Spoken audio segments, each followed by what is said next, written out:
I was lying on my bed in the small break room when the piercing shriek of the fire alarm shattered the quiet afternoon air. My eyes snapped open and my heart immediately began hammering against my ribs as that familiar sound of panic filled every corner of the building. I shot up from the narrow cot, my feet hitting the cold floor as smoke began seeping under the door like some kind of grey ghost. My name is Hazel, and I had no idea that in the next 60 seconds, my entire life would become a nightmare I couldn't wake up from. The corridor was already filling with people when I burst through the break room door, everyone moving in that chaotic shuffle of controlled panic that happens when office workers suddenly remember they're trapped in a concrete box 40 feet above the ground. I could hear voices shouting directions, the heavy footsteps of security guards, and underneath it all, that relentless alarm that seemed to be boring directly into my skull. Move, move, move! Security guard Phillips was yelling, directing traffic toward the emergency exits. I was running with everyone else, my sneakers squeaking against the polished floor, when I noticed the first set of eyes on me, suspicious, calculating, already drawing conclusions I didn't understand. "There she is!" someone shouted over the noise, and suddenly it felt like every person in that hallway had turned to stare at me. Phillips was already reaching for his radio, his voice cutting through the chaos as he spoke into the device with the kind of authority that makes your stomach drop. "We've got her, the woman from the break room." "What woman?" came the crackling response from his radio. "Morrison! She was in there when it started." I kept running because that's what you do when there's a fire, but I could feel something shifting around me, some invisible net tightening with every step I took toward what I thought was safety. By the time we reached the parking lot and the fire department had declared the building clear, I realised that everyone was still looking at me. But now their expressions had changed from confusion to something much worse, certainty. They thought they knew exactly what had happened, and somehow, impossibly, I was the villain in their story. The fire chief approached me first, his face grim under the brim of his helmet. "Ma'am, I need to ask you some questions." "Of course," I said, trying to sound helpful. "I want to help however I can." "Where exactly were you when the alarm went off?" I was resting in the break room. I'd been working a double shift and needed to close my eyes for a few minutes." His eyebrows raised slightly. "Resting? On what?" My heart sank. "There's a small cot in there. I sometimes use it during long shifts." "A cot that you brought in?" "Yes, but..." "How long have you been bringing personal sleeping equipment into the workplace, Miss Morrison?" Each question felt like an accusation wrapped in professional courtesy. What they didn't know, what none of them could have known, was that I'd been living in that break room for the past 2 weeks because I'd lost my apartment and had nowhere else to go. I was working double shifts at Davidson and Associates, sleeping on that uncomfortable cot whenever I could grab a few hours, and praying that nobody would notice my makeshift living situation long enough for me to get back on my feet. The detective who showed up 20 minutes later had that look in his eyes that I would come to recognise over the following weeks. The look of someone who already knows the ending to the story and is just going through the motions of writing it down. "Detective Walsh, Metro PD," he said, flipping open a small notebook. "Hazel Morrison, 28 years old, been with the company for 6 months, correct?" "Yes, that's right." "And you've been seen entering and leaving the building at unusual hours?" "I work overtime when I can get it.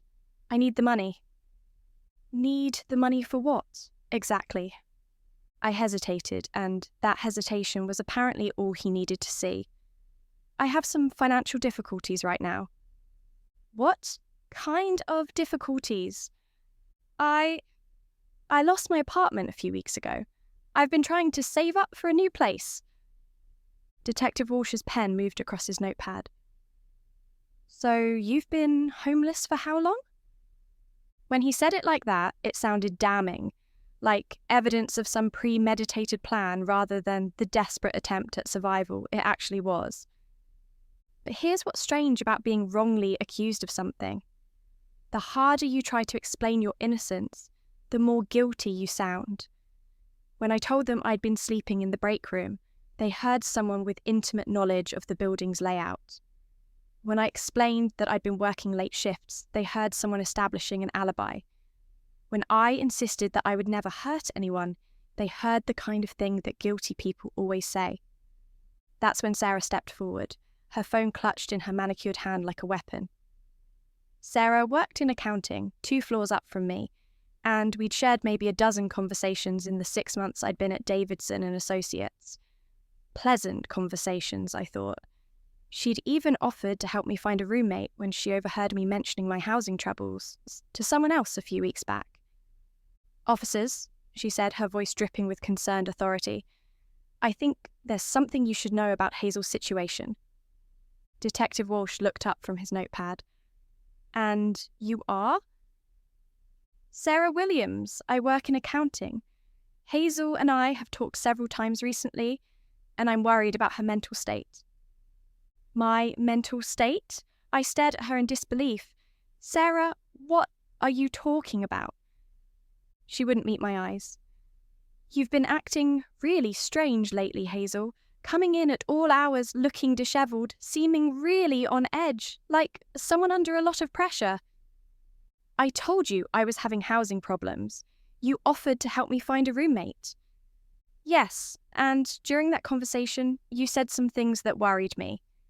Detective Walsh leaned forward. "What kind of things?" "She talked about wanting to burn everything down and start over. Those were her exact words." My blood turned to ice.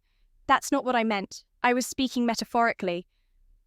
"You said you were tired of being poor, tired of struggling, and that sometimes you fantasized about burning it all down so you could collect insurance money and start fresh somewhere else."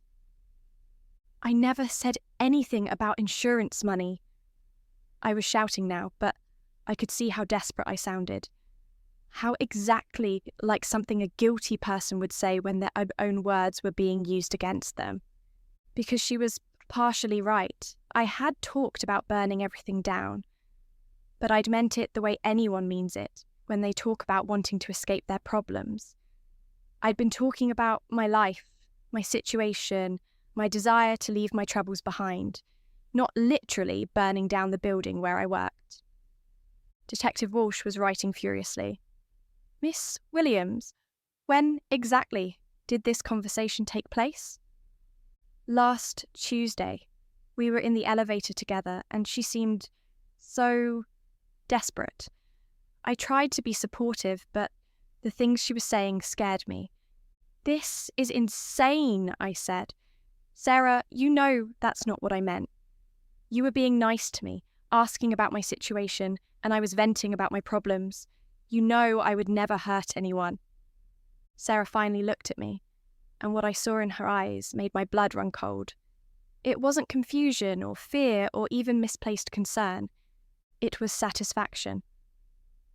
"I'm sorry, Hazel," she said softly, "but after what happened today, I had to tell them what you said.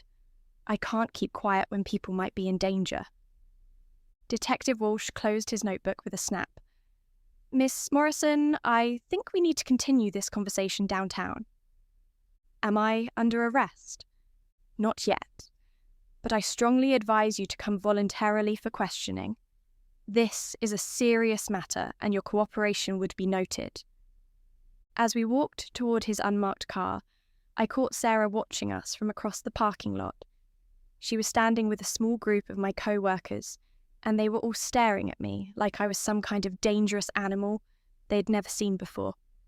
But it was Sarah's expression that haunted me. She looked pleased, like she was watching a show she'd been anticipating for a long time. The interrogation room was exactly like you see in movies. Grey walls, metal table, uncomfortable chairs, and a mirror that was obviously a window for people to watch from the other side. "Here's what I think happened," Detective Walsh said, settling back in his chair. "You're living in that break room illegally because you can't afford housing. You're desperate, maybe thinking about insurance fraud, or maybe you just snapped under the pressure. I would never hurt innocent people. The fire started exactly where you were sleeping, Hazel. You had access, you had opportunity, and from what Miss Williams tells us, you had motive. You literally talked about burning everything down. Metaphorically, I was talking about starting my life over. Were you? Or were you planning exactly what happened today? The questions went on for hours, each one designed to make me sound more guilty, each answer I gave twisted into evidence of my supposed crime. They had it all figured out. The desperate homeless woman who finally snapped and tried to burn down the building where she had been secretly living. What they didn't have was the truth. What they didn't know was that while they were so busy building their perfect case around me, the real arsonist was probably at home, laughing at how beautifully their plan was working. Someone who knew exactly how to make it look like the fire had started where I'd been sleeping. Someone who understood that a desperate woman with no permanent address would make the perfect scapegoat. Someone who had been playing a much longer, much more dangerous game than any of us realised. But I didn't know that yet. As I sat in that interrogation room, I still believed this was just horrible luck. Just being in the wrong place at the wrong time with the wrong circumstances. I had no idea that this was only the beginning.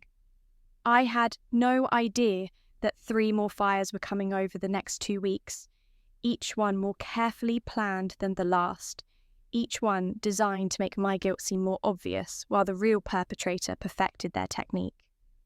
And I definitely had no idea that when the truth finally came out, when those security cameras finally revealed what had really happened, the person responsible would be someone who had looked me in the eye and offered to help me find housing, someone who had used my desperation as their weapon and my trust as their shield, someone who had been sitting in that parking lot, watching me get arrested, probably celebrating how perfectly they'd destroyed an innocent woman's life. But that revelation was still 2 weeks of hell away. 2 weeks before I learned that sometimes the people who hurt you most are the ones who smile the brightest while they're stabbing you in the back. The county jail cell smelled like disinfectant and broken dreams. I'd been staring at the concrete ceiling for 72 hours when my court-appointed lawyer, a tired-looking woman named Janet Mills, finally showed up with news that should have been good, but felt like a death sentence. "There's been another fire," she said, her voice cutting through the stale air as she slid a manila folder across the metal table. "Same building. This morning at 6 a.m. My hands trembled as I opened the folder. Crime scene photos showed Davidson and Associates again, but this time the damage was worse. Much worse. Broken windows, charred walls, and water damage that looked like it had taken hours to control. "But I've been in here for 3 days, I said, my voice cracking. "How can they possibly blame me for—" "They can't," Janet interrupted, her expression grim. "That's exactly the problem. This fire proves you didn't set the first one, which means the real arsonist is still out there. And, Hazel, they're escalating." I should have felt vindicated. Instead, terror crawled up my spine like ice water. "What do you mean, escalating?" This fire was bigger, more dangerous. They found gasoline residue in 3 different locations. Whoever did this wanted to make sure the building burned down completely this time. "Oh, God." "There's more." Janet pulled out another set of photos. "Security found evidence that someone had been planning this for weeks. Hidden cameras were disabled systematically, safety systems were tampered with, and emergency exits were blocked from the inside with industrial zip ties. This wasn't desperation. This was methodical."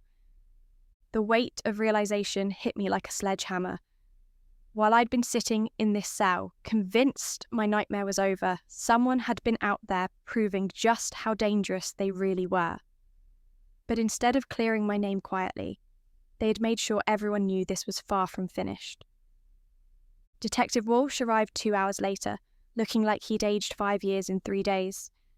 His usually crisp shirt was wrinkled, his tie loosened, and there were dark circles under his eyes that spoke of sleepless nights and career-ending mistakes. "You're being released," he said, dropping into the chair across from me like a man carrying the weight of the world. All charges dropped. Immediately. Just like that? The second fire happened while you were in protective custody. Even the prosecutor can't argue with that alibi. He rubbed his face with both hands. "Look, Morrison, I'm going to level with you. We fucked up. We saw what we wanted to see, heard what we wanted to hear, and we nearly destroyed an innocent woman's life." Nearly. Walsh pulled out his phone and showed me a photo that made my blood freeze. Spray painted across the wall of Davidson and Associates in blood red letters. "Wrong person. Try harder." "They're not done," I whispered. "No, they're not. And this message isn't for us. It's for you. This is personal, Hazel. Someone wants you to suffer specifically, and they're willing to burn down half the city to make it happen." "But why? I don't understand what I could have done to make someone hate me this much." "That's what we need to figure out. Because whoever this is, they know you well enough to frame you perfectly, and they're smart enough to stay 10 steps ahead of us." 3 hours later, I stood outside the county jail with nothing but the clothes on my back and the horrifying knowledge that someone out there was using arson as a weapon against me specifically. My car had been impounded, my apartment was still gone, and now I had nowhere to go, except back to the scene of my humiliation. The bus ride to Davidson and Associates felt like riding to my own execution. Through the windows, I could see the damage from the second fire. Broken glass, smoke stains reaching up the building like black fingers, and yellow crime scene tape fluttering in the wind like funeral bunting. Mr. Davidson himself was waiting for me in the lobby, his expensive suit and cold expression making it clear this wasn't going to be a reunion.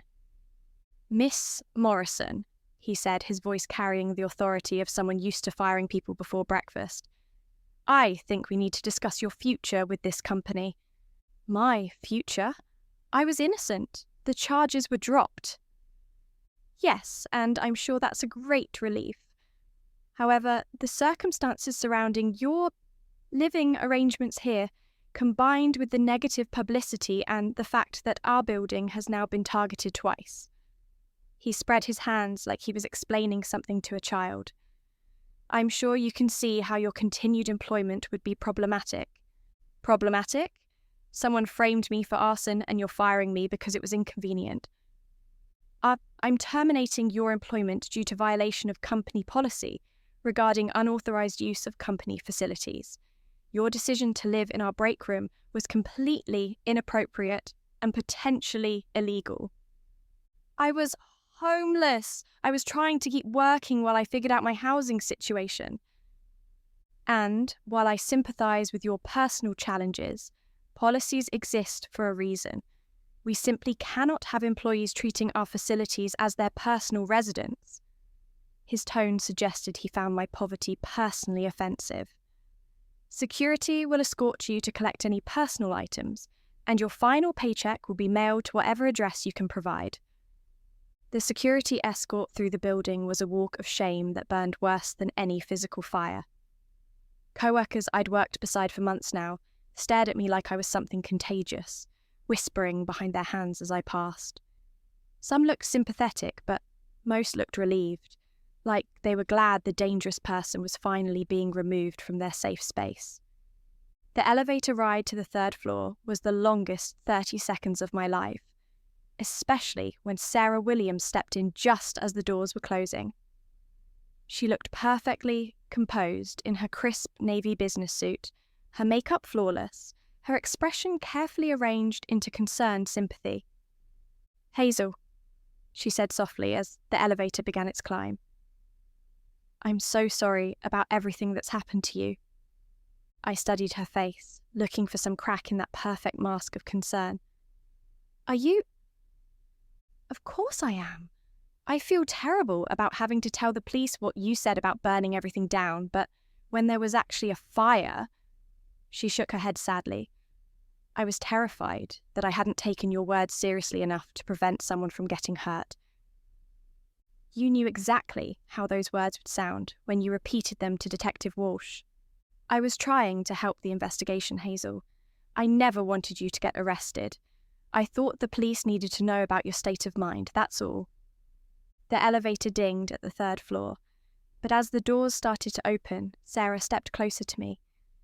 Close enough that I could smell her expensive perfume, see the perfect application of her mascara, notice the way her lips curved in what might have been sympathy, or might have been something else entirely. You know, she said, her voice dropping to barely above a whisper, it's amazing how quickly life can change, isn't it?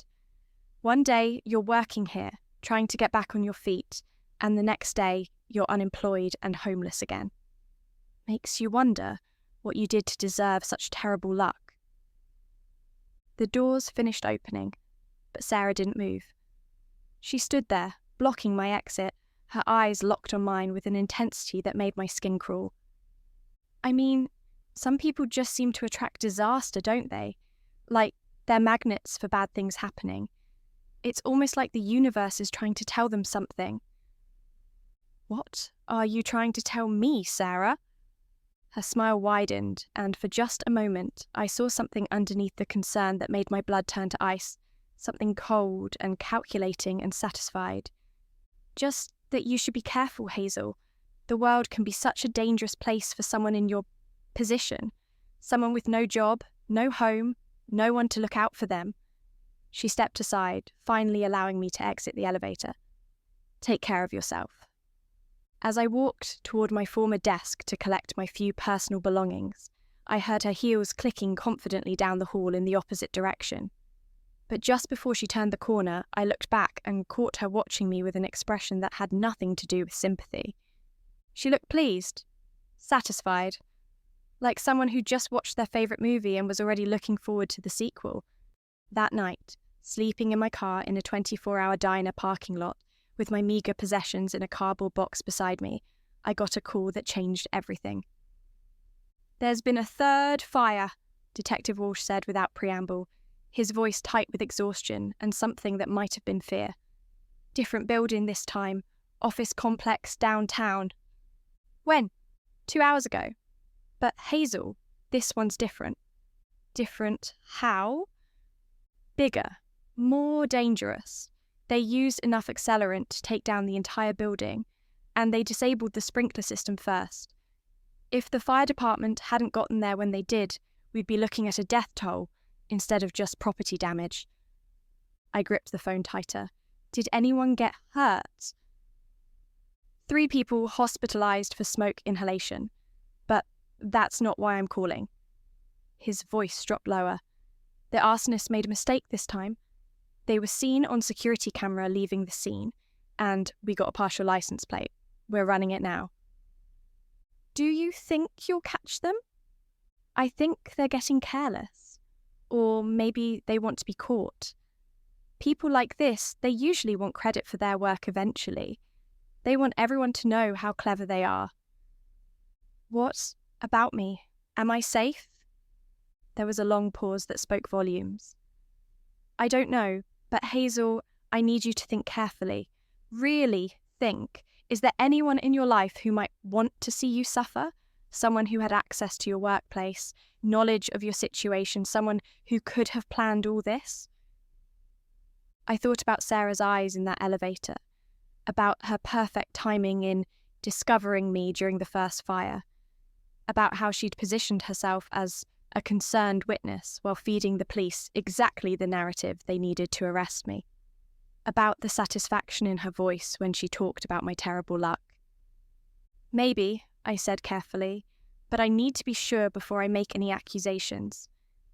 Be sure fast, because whoever this is, they're escalating, and I'm afraid the next fire might not be a building.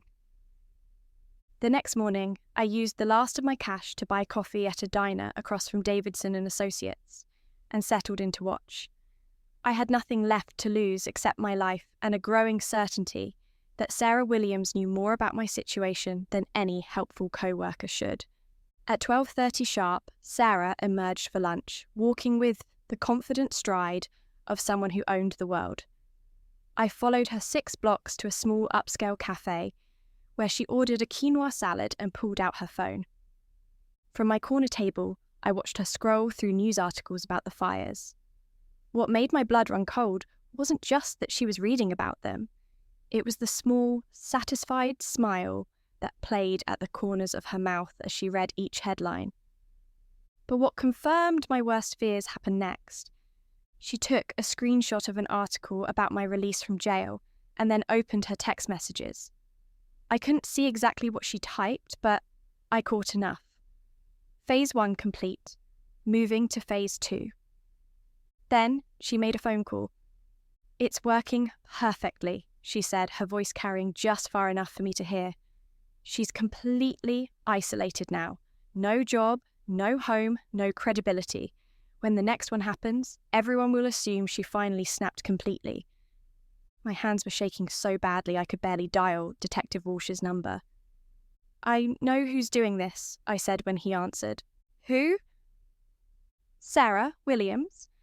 She works in accounting at Davidson and Associates. She's the one who gave you my so-called confession about burning everything down. She's been planning this for weeks, maybe months." "That's a serious accusation, Hazel. What makes you think—" "I'm watching her right now. She just sent someone a text about moving to Phase 2. She's planning another fire, and she's going to make it look like I finally lost it completely." "Where are you?" "Cafe Luna on 5th Street. Detective, you need to check those security cameras from the first fire. Not just the break room, the whole building. Check the stairwells, the service areas, anywhere someone could have started that fire and made it look like it came from where I was sleeping. We'll look into it. Look into it now, because I think whatever she's planning next is going to be big enough to make sure I never get the chance to prove my innocence." As I hung up, I saw Sarah stand and gather her things, but before she left the cafe, she turned and looked directly at me through the window. Our eyes met across the glass and she smiled. Not the concerned smile of a helpful co-worker, not the sympathetic expression of someone who felt bad about my situation, the triumphant smile of someone who'd been playing a game I didn't even know existed, and who was about to make the winning move. She mouthed 2 words at me through the glass: "Game over." Then she walked away, leaving me with the terrifying knowledge that my nightmare was far from finished. In fact, I was beginning to realize it had barely begun. I sat frozen in that cafe for 10 minutes after Sarah's game over message, my coffee growing cold as the reality of my situation crashed over me like ice water. She wasn't just framing me for arson, she was systematically destroying my entire existence, piece by piece, and she wanted me to know it. My phone buzzed. "Detective Walsh." "Get somewhere safe now," he said without preamble. We pulled the security footage from Davidson and Associates. All of it, from the week before the first fire. "What did you find?" "Sarah Williams entering the building at 3 a.m. on 3 separate occasions using an employee access card that wasn't hers. She had administrative access to the security system, the fire suppression controls, everything. And Hazel, we found something else." "What?" "Video of her placing something in the break room wall outlet 2 days before the fire. Something small, electronic. Our fire investigator thinks it was a delayed ignition device." My hand started shaking. She planned the whole thing. It gets worse. We ran a deeper background check on her. Sarah Williams has been tracking your life for 8 months. She knows where you worked before Davidson and Associates, where you lived, your financial situation, everything. This isn't random, Hazel. This is personal. But I barely knew her before I started working there. We'd maybe exchanged a dozen words total before all this started. That's what we need to figure out. But right now, I need you somewhere safe while we... The line went dead. I looked at my phone screen. Call ended, but I hadn't hung up.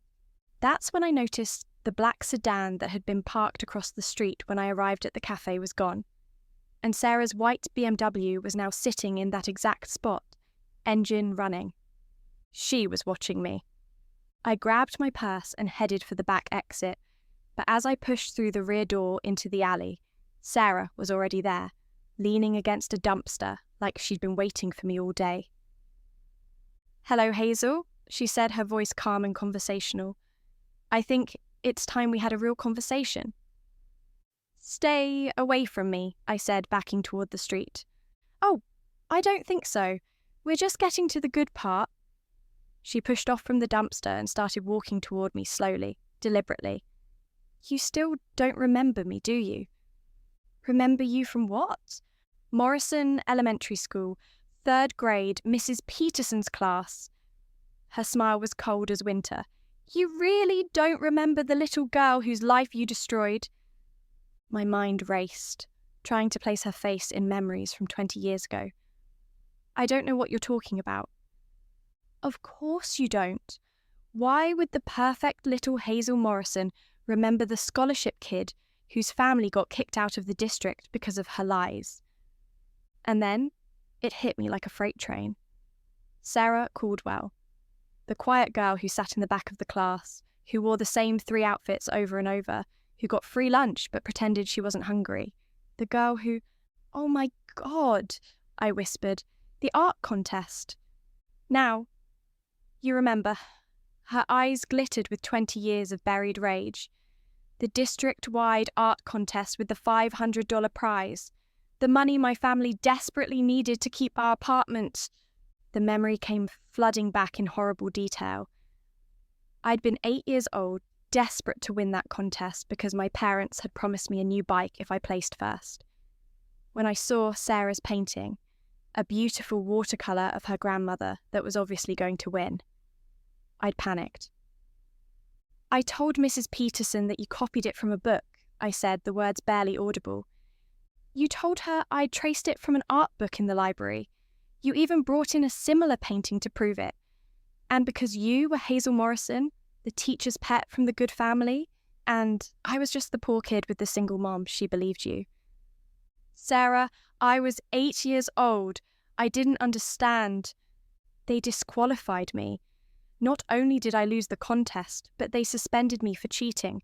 And when my mum couldn't get time off work to fight the suspension, because she was working 3 jobs just to keep us housed, the school board decided I was a problem child from a problem family." I'm so sorry, but that was 20 years ago. I was a child." "My mother lost her job because of the time she had to take off dealing with your lies. We got evicted.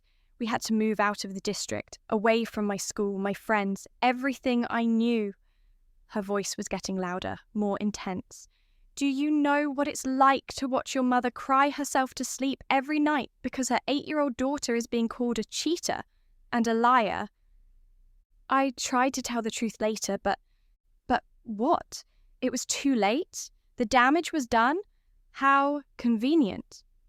She pulled something from her purse, a small electronic device with wires sticking out of it. "Do you know what this is, Hazel?" My blood turned to ice. "A detonator." "Very good. And do you know where the bomb is?" I looked around frantically. We were in an alley between 2 office buildings. Nowhere to run, nowhere to hide. "It's not here, sweetie. It's in your car. The same car you've been sleeping in since I destroyed your life, just like you destroyed mine." She held up her phone. "One press of this button and boom. No more Hazel Morrison." "You're insane. I'm justice, 20 years late, but still justice." She stepped closer. "Here's what's going to happen. You're going to walk to your car, get in, and drive to the address I'm about to text you. If you deviate from that route, if you try to call the police, if you do anything except exactly what I tell you, I'll trigger the bomb remotely. And if I do what you say, then you'll get to experience the same terror my family lived through, the same helplessness, The same complete destruction of everything you thought was safe. Her smile was pure malice. And then, when you're begging for mercy just like my mother begged the school board, I'll press this button anyway. That's when I heard the sirens in the distance, getting closer. Sarah heard them too. Her eyes narrowed. Did you call them? Detective Walsh was already on his way. Then we'll have to accelerate the timeline. She raised her phone toward the detonator button. Wait, I shouted. You want me to suffer? You want justice? Then let me live with the guilt.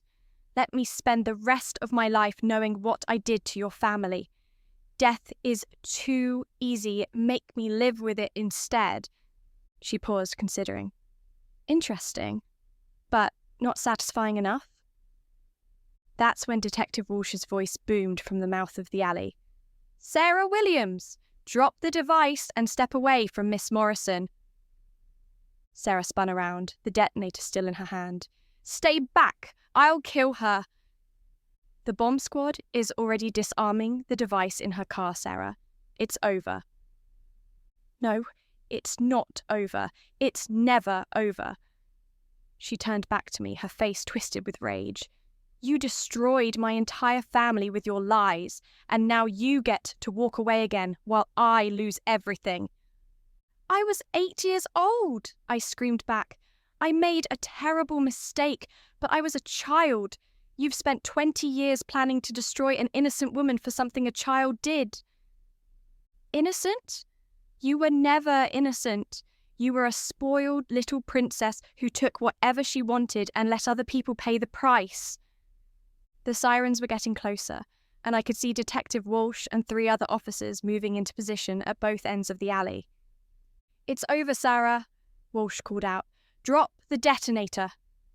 That's when Sarah's expression changed from rage to something much more dangerous. Resignation.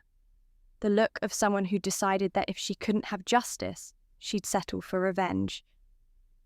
You're right, she said quietly. It is over. But instead of dropping the detonator, she turned it around and pressed it against her own chest. Sarah, no, I shouted. If I can't make you pay for what you did, at least I can make sure you live the rest of your life knowing you killed 2 people instead of just destroying one family. She pressed the button. Nothing happened. Detective Walsh lowered his radio. The bomb squad disabled the detonator 20 minutes ago, Sarah. There was never any real danger. The look of shock and defeat on Sarah's face would have been pitiful if she hadn't just tried to murder me. As the officers moved in to arrest her, she looked at me one last time. This isn't over, Hazel. Even from prison, this isn't over. But she was wrong. As I watched them load her into the police car, I realised that this nightmare had taught me something important about myself. I wasn't the same helpless 8-year-old who'd made a terrible mistake out of desperation to please her parents. I was a woman who'd survived homelessness, false imprisonment, systematic harassment, and attempted murder. 3 months later, I was sitting in a lawyer's office, signing papers for the settlement from Davidson and Associates for wrongful termination. The money would give me a fresh start, a new apartment, a chance to rebuild my life. But the real victory wasn't the money. It was the knowledge that Sarah Williams would spend the next 20 years in prison, thinking about how her obsession with revenge had destroyed her life far more completely than my childhood mistake had ever destroyed hers. Detective Walsh walked me out of the lawyer's office. You know, he said, she still maintains that she was justified, that what she did was fair payback for what you did to her family. Maybe she's right, I said. Maybe I did destroy her family with my lies. But you know what the difference is between us? What's that? I was 8 years old and made a mistake. She was 28 years old and chose to become a monster. I looked back at the building where I'd just secured my future. I grew up. She never did. As I walked away from that lawyer's office, I thought about 8-year-old Hazel Morrison, so desperate to win a contest that she'd destroyed another child's life. and I thought about 28-year-old Sarah Williams, so consumed with revenge that she destroyed her own. Sometimes the worst thing you can do to someone who hurts you isn't to hurt them back.